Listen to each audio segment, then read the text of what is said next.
So, hey, what's up, guys? I'd like to clarify this that I've played a fair bit of Dead Island. I've beaten the game. I've had a lot of fun. So, let's give it a review.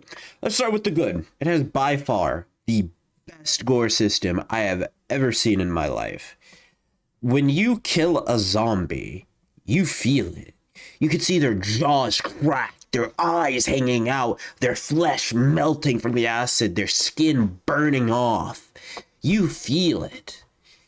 And the executions, the head stomps, all of it feels great.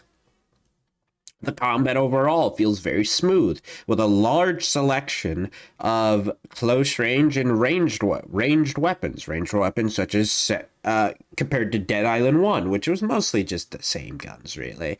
You have semi-auto rifles, full autos, Uzis, pistols, revolvers, shotguns.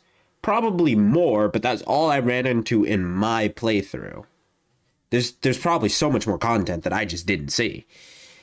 Melee weapons are as versatile as always. Katanas, machetes, polearms, sword, normal European S swords, claws. Like, there's a large variety of weapons so that you never get bored. All weapon types come with their own special attacks, so you can have fun. Stacked along with all of this information is a very nice crafting system that allows you to do the standard customization, acid, lightning, fire, bleed, and adds a new one, force. Basically, what that does is let you send a motherfucking zombie flying. They're just gone. They're in the air. It's really fun to use. You also get these new things, these new throwables that are infinite compared to most games where you have to craft them, but grenades, mines, molotovs, zombie attractant that also doubles as coolant, acid. You get a large variety of these as well.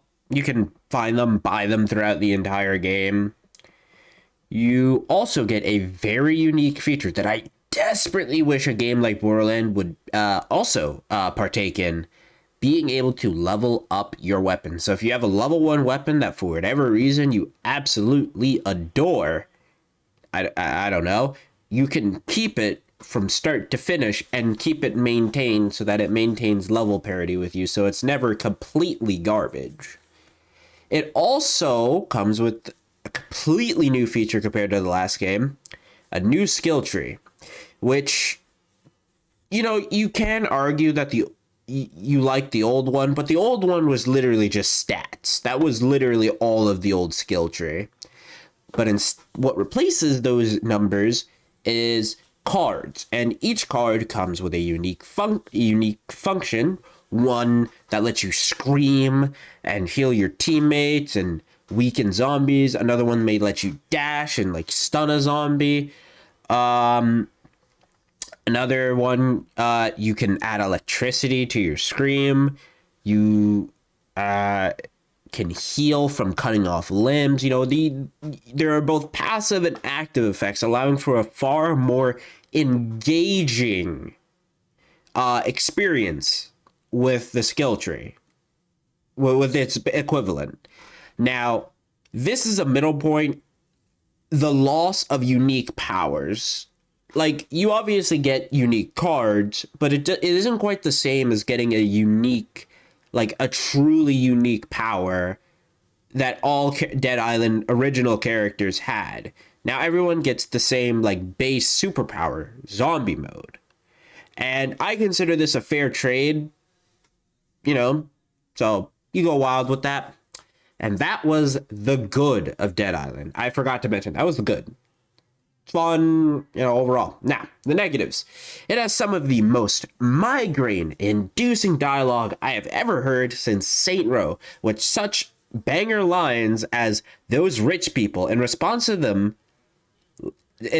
to Emma and her little boy toy, whatever, leaving an area because they can't help a guy crushed under a 2-ton piece of plane.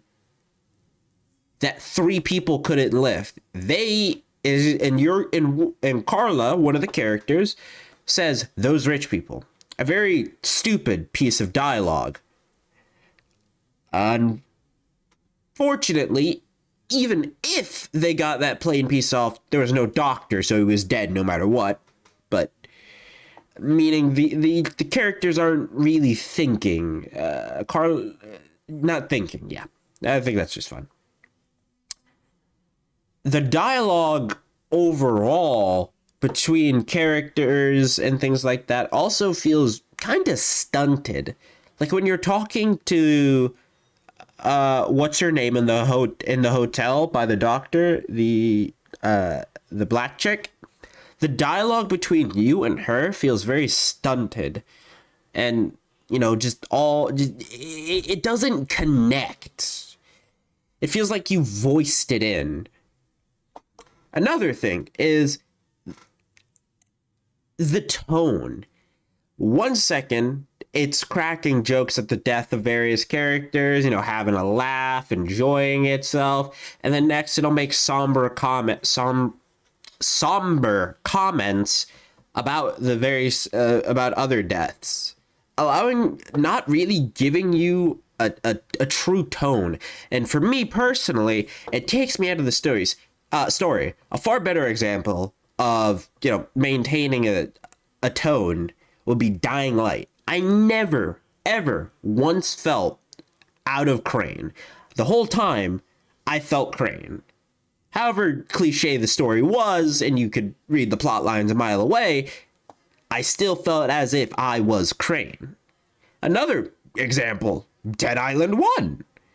I never, no matter which of the characters I played, I at no point felt I was not in an apocalypse. I felt I felt it was right. I was in the mood, I was in the mind, I was whoever I was playing. And, that's a very important thing for me, unless you're going for a full comedic game, which this wasn't. It had a lot of comedic elements, but it also tried to be serious at times. Another kind of weird point is side quests are kind of hard to find if you're not paying attention. In most games, you have side quests aplenty. They're all over the place. You can find them everywhere. They're just kind of there. And this one, it felt like I had to actively search for them. And there also wasn't that many of them as well. And not that much of a main story, but I'm getting into that in a second. The game feels very short unless you do every single side objective. Me and my friend were already at mission 10 within like 2 hours while severely fucking around. So in all actuality, it was probably like an hour. Or was it 3 hours? You get the point. Within 3 hours, we were, while fucking around a shit ton, we were basically at the almost the halfway point of the game, which is not exactly the best. And we were loot goblins, so we looked everywhere for loot in the middle of all of that. The game feels as if it's missing a lot of content, and I feel like, unfortunately, that content is going to come in the form of a DLC of some kind, at the very least. I can't say for certain, but I feel like there might be a very fast DLC on the horizon. This one, I will admit, I could be wrong about. I feel as if, a decade of hodgepodge development, there would be something more, but there's also a severe lack of history. This is a general plot. This one's a plot issue, hard one. There's a general lack of history around this infection. A character states this is a cycle. This has happened before. So there would be a lot more history surrounding this that, the survivors of this infection would have, recorded. Would have been like, hey, this will happen. And, as stupid as we could be, if we notice, hey, this happened here, maybe we need to look out for this. But we're gonna get into the dumbest fucking point I have ever seen in my entire life. So we have this doctor who decides, what I'm gonna do? I'm gonna learn about this kill switch within that all humans have, apparently. And he decides, I'm not going to tell the entire government, or presumably, I'm not going to tell the entire government, China, USA, all this. Obviously, don't tell the general public. That's horrible. But I'm not going to tell them. I'm going to make one immune child. One. He could have made clones. He could have just randomly done it to other children. He could have cloned a blood producing organ and permanently just pump the cure from there. He had all these times, but he makes one singular immune kid, his child, and then infects a city to find immune people.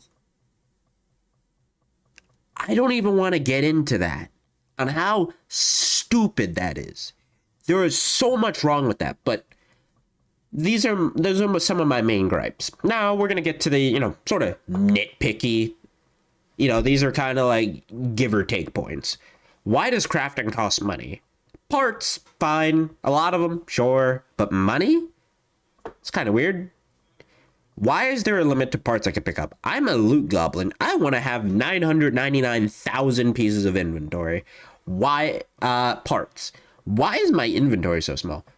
Yeah, why is my inventory so small? I get 6 or so bottom slots. That's it. I go on these missions a lot and pick up a lot of stuff. I don't want to have to drop it. Why are there so many glitches? I got stuck into a wall multiple times throughout my playthrough, along with glitching through the ground. So, obviously this isn't an everyone issue, but I feel as if it happened one too many times to me. Why is there no trade system? I just want a proper trade system. That I don't think that's a particularly big demand. Why is there only one true new zombie type? You're telling me in a decade of hodgepodge development you couldn't come up with something more than the Mutilator, or however you say his name? That's it? Everything else is, while fun, don't get it twisted, more or less the same from the old games. And a general thing with zombie games in general, there hasn't been the most, but the romance with Sam, bringing Sam back into the story overall just kind of felt random. And then, Emma et al. Forgiving him for leaving for 15 years. Just saying, wouldn't forgive that person. You kind of abandoned me for over a decade. This point's especially kind of like, why? Why is Sam's immunity suddenly gone? Why has it been canceled out? I'm just kind of curious. Like, what makes this infection different from the other infection? Oh, yeah. It also had one of the weakest end game boss fights in any game possible. If you're not gonna just do a cutscene, don't do what they did, which was just throw a mutilator that had more stats. Nothing special. It's kind of lame, actually. But either way, that'll be the end of the video. Hope you guys have a nice day, nice night, nice afternoon, whatever when you guys get around to watching this.